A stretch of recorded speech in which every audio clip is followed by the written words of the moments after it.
Bismillahirrahmanirrahim. Assalamualaikum warahmatullahi wabarakatuh. Okay, in this video is part 2 of our bearing selection. So in this video I would like to show you sample bearing assignments. So as you see in this image, we have a typical bearing problem here. So in this image, as you can see, we have a system where we have a shaft A, where the shaft A, we have helical gears mounted at point C, and we have this shaft is supported by two bearings at point A and point B. Point A is a bearing at point A is a radial ball bearing, and while the bearing at B is an angular contact ball bearing. The shaft is connected to the motors, and the speed of the shaft is 400 RPM. Okay, the system is designed so that, as stated in the question, is that only bearing B will support the thrust load. Since the bearing B is a angular contact ball bearing, so the only bearing B will support the thrust load, and bearing at A is a typical radial ball bearing, so we assume that bearing at A will not support the thrust load. Okay, also stated that this bearing are designed for 20,000 hours life, and also the combined reliability of this bearing is 90%, and the system runs with light to moderate impact. Also, the helical gears have three component of forces, which is for tangential force is 4092 Newton, for radial force is 1700 Newton, and the thrust force is 2235 Newton. So helical gear, they have three component of forces. Okay, the dimension of the shaft, the length is given, and the diameter of the gear is given of 140 millimeter diameter. In this image, if you looking on the front view, which is XY plane, so we have for the gears we only have radial load and also the thrust load, but we don't have the tangential load, which is 4092 Newton. Okay, so this free body diagram of the shaft A, when we look from the front view, which from XY plane. So we have a helical gear mounted at point C, and we have a bearing B and bearing A. So since this XY plane, so we have A, B and C. So the reaction of the force is assumed upward, and at B also we have upward on Y-axis. So on the helical gear we have thrust load of 2235 Newton, and also we have a radial load of 1700 Newton. And since the diameter of the gear is 140, so the radius will be 70. So this is a pre-program from the front view from SY plane. Also we know the location of both bearing, also the helical gear on the shaft, 140 and 65 from B to C.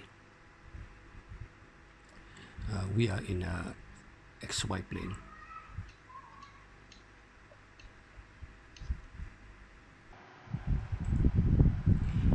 Okay, if we solve the free body diagram, we start by moment at point A equal to 0, so we have By times 140, and we got 1700 Newton negative times 205, and also we have a thrust load of 2235 acting at the radius of the helical gear of 70, so that's equal to 0. So from there we can get our PY is 1371.786 Newton upward. So if we solve for equilibrium for summation of force in y direction equal to 0, so we have Fy plus Py equal to 1700 Newton. So from there we can get our Ay value is 328.214 Newton upward. Okay, now if you look from the top view, which is exact plane, for the helical gears we only have the tangential load 4092 Newton, and also we have a thrust load acting on the shaft of 2235. So we don't have the radial load 1700 Newton because we are looking from the top view. Okay, this is the free body diagram looking from the top view. So this is the shaft, the helical gears, we have bearing B and bearing A.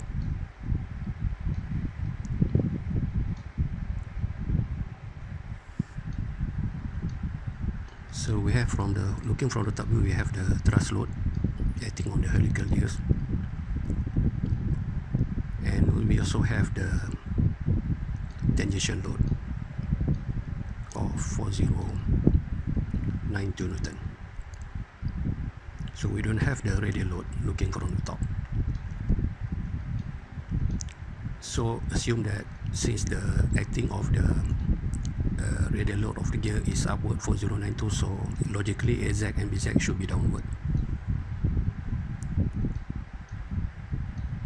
So we have a dimension or position of both bearings and helical gears, and we are on back Z plane.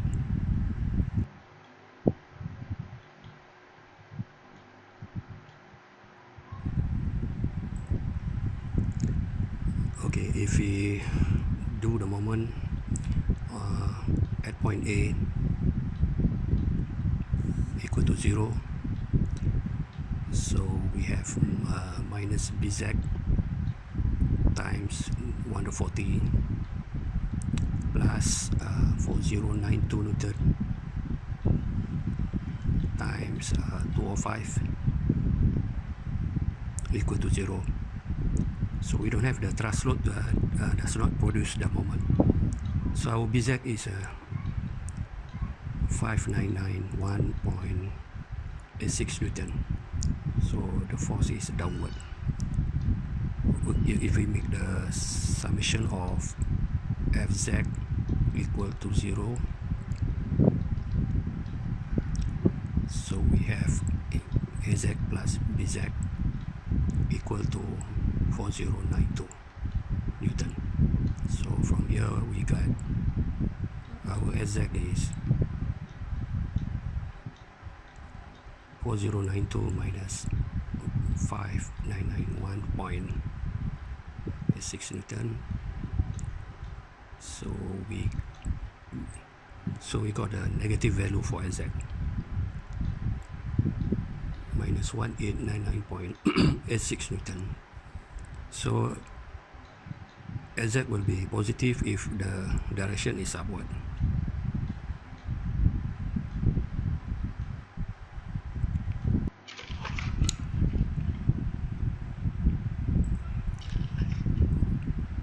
Okay, if you look, since we have find all the direction in bearing A and bearing B, so this how it looks like. So the AY is pointing upward, so we have the value of our AY is 328.21 Newton. So the direction of Az is upward direction.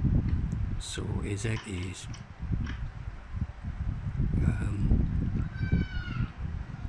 1899 4.86 Newton.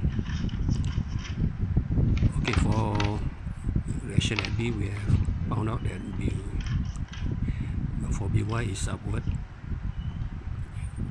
and the value is 1371.79, and for Bz the direction is downward. The value is 5991.86 Newton. So we need to find the total reaction radial load at B, or we can call it total radial load at B, and also we need to find the total reaction radial load at A, or we can call it radial load at A, FRA. So the total radial load at B will be Bz square, square root of Bz square plus By square. So we have 5991.86 square plus 1371.7 square. So the value is 6146.89 Newton. So the total radial load at A is square root of Ay square plus Az square. So we got 1899.86 square plus 328.21 square. So the value is 1928 Newton. Okay, for part C, lastly we have to calculate the size of the radial ball bearing A and angular contact ball bearing B. So to do that, we must find the CRAQ, the required capacity of the bearing of both bearing. Okay, to get the required capacity load at A at ball bearing, radial ball bearing A. So the equation is CRAQ equal to K times FR, your radial load, L over KR LR to the power of 0.3. FR is a radial load that we got from the previous calculation at bearing A. So we got 1928. Since bearing at A, they don't carry the thrust load, so we take only the radius load that we have calculated. The Ka is our application factor, since as stated in the questions that the machine runs from light to moderate impact, so the value of Ka is 1.5 as shown in table 14.3. For KR, the reliability factor, the value is 1. So since the reliability is given for 90%, so the KR is 1.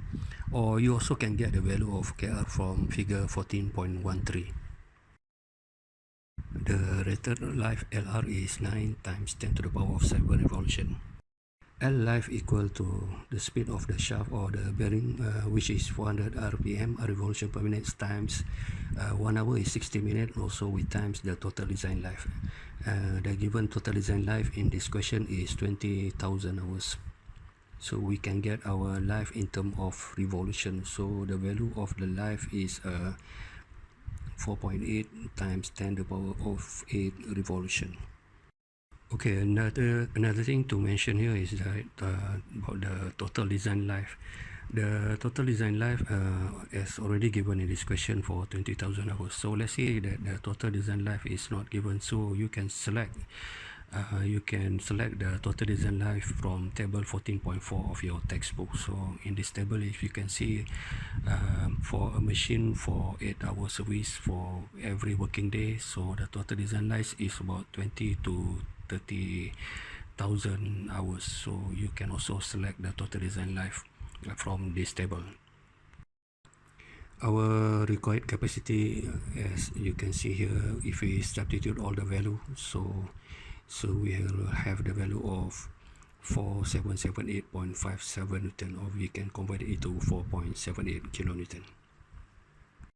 The required capacity that we have already calculated with CREQ is 4.78 kilonewton at bearing A, radial ball bearing. So our next move, if we have to refer to table 14.2 in your Javinal textbook to get the radial ball bearing rated capacity.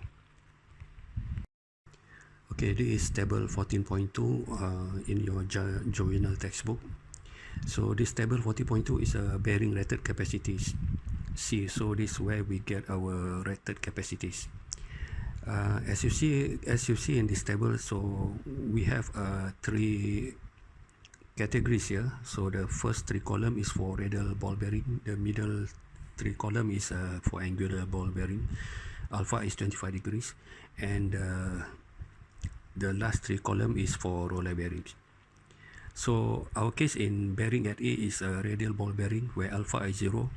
So we have three columns. So the first column is for extra light, and the middle column is for light series, and in the third column is a medium series. So we need to get the three series from our calculator of CREQ. So since our CREQ is 4.78 kilometers, so for the first column for extra light, so we got to search to the nearest maximum value. So the value for 4.78, the nearest maximum is 5.8. For 5.8, so means that the bore of extra light bearing will be 45 for light series, the middle column. So the nearest maximum for 4.78 will be 5.4. So the bore will be 30 millimeter for the light series. For the medium series, the nearest maximum is 5.3. So the bore will be 20 millimeter. So from this table, we can get the bore size for the extra light series, and also medium series. So since we have the bore size for the three series, so we have to refer to table 14.1 from your textbook for bearing dimensions. This is table 14.1. So this table is for you to select the exact bearing size or exact bearing number. So in this table, you will have the basic complete description about the bearing that you select. So because previously on table 14.2, so we have found three bore size from the three series from extra light, and medium series. So from that bore size, so we will search into this table 14.1 to get the exact bearing number. So if you look in this table, we have two categories here. So we have a ball bearing, and on the left side and on the right side we have roller bearings. So in our case, we are doing on ball bearing, so we focus on the left side. So to get our exact bearing number, bearing basic number, so for our extra light, so the bore for our extra light is 45 millimeters. So we search through this table, so we go for the anything that begins with L is for extra light. So we have L03 here, L04, L05, L06, and so on. So but we search for the bore for 45. So if you look from this table, for 45 millimeter for L series, L means for extra light, so the bearing basic number is L09. So this will be our answer for extra light, so it will be L09. Then the bore is 45 millimeter. Okay, for medium series, we search for anything start with 2. 2 mean for light series. For light series, we search anything start from 2. So 2, we have 203, we have 204, 205, 206, and so on. For in our case, the bore that we have found is 30 millimeter for light series. So we search for anything begin with 2 for 30 millimeter bore. For 30 millimeter bore, from this table will be our series will be 206. So our light series will be 206. Okay, for our medium bore, so the medium bore that we have found is 20 millimeter previously. So in this tables, we search for any series start from 3. So for 20 millimeter, so our bearing basic number for medium series will be 304. So that's how we select bearing in this table 14.1. I hope you understand about this bearing selection. For bearing at B, which is angular contact ball bearing, so as stated in the question is that the only bearing B will take the thrust load. So we have already calculated the total radial load at B. So the thrust load is from the helical gear is 2235 newtons.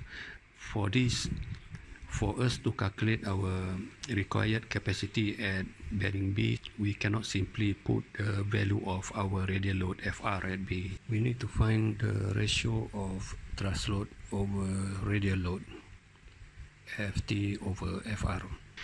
So the equation can be shown here. So this is the equation for equivalent load. Okay, for this equation, as you can see, for we have to alpha for 0 for radial ball bearing, and also for alpha is 25 degree for angular ball bearings. So in our case, our bearing at B is angular ball bearings, so we have to use the equation 14.4. If you look at the equation 14.4, if the ratio of the thrust load and the radial load is from 0 to 0.68, we assume that the F equivalent is equal to our radial load FR. In other case, where if the ratio of thrust load and radial load is between 0.68 to 10, so we use the second equation to get our F equivalent. If our ratio is greater than 10, so our equivalent load is as stated at 0.911 F thrust load. We have to calculate the ratio of our FT over FR first. Okay, at B, the angular contact ball bearing, so where alpha is 25 degrees, so the FT is 2235, the thrust load from the helical gear, and our radial load already calculated is 614.89. The ratio is FT over FR is as shown here. So we got the ratio is 0.364. If you look at the equation 14.4 for angular ball bearing, since our ratio of FT over FR is 0.364, so we can use the first equation where our F equivalent equal to F radius.